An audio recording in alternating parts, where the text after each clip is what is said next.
Batkana amone bikore bia abasai nabo igabantu kunyaka bagotoka na bande baitire nabo igabange wesungia asinjira cyo bututukanu ni igori tkoria rero abanyimbo bachakiro butki kubatkana amone kore kyumusa oyomo wimeka igatua oyo umubero otoka gosugunaine ase nyomba yae ase kagire munanigo anyako bugwesungia asensemeyo na nabo korengana amono mugambi bwe ekenyorekyo ni ganyako bogotemuna nigo batamanyetie kirira anamono nyagosira kunyako bogotoka gesungeti ase kinsemecho chinga kibagendrete amono butki nabo igo kunyako bagotemuna nerbuya abantu gotaira egetambukiro asama bokabo kubatkana amone bikore bingamune biga byabiri bikwane kigwa ase amatko abongo iga amono ase account ya Kisii na nabo ni gabanyimbo korwa ase gitaseni gia Kisii Central baikirana asensemeyo na kurusia umubere onyago chingaki obutki wachaki.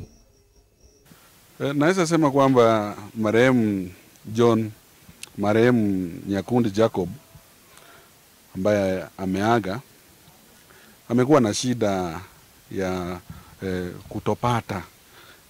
kutotimiza. Amekuwa akichipigania kwa hao watoto ambao aliachiwa na bibi yake baada ya kukosana, na amejaribu. Kijana mmoja mkubwa ambaye alijiunga na chuo kikuu cha Masai Mara akiendelea kusoma, ameacha kwa kukosa pesa. Naomba kwamba kama inawezekana huyu mwanafunzi aweze kushughulikiwa ili aweze kuendelea, kwa sababu kesho yake iko. Mungu anajua kwamba akiendelea kujipigania huenda akawa nyota siku zijazo.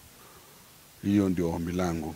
Pili, naomba familia iweze kufariji hao watoto ili wasije wakajiona kwamba kwa sababu mama hayuko na baba ameaga hawana matumaini. Kuna matumaini tunapoweka matumaini kwa Mungu.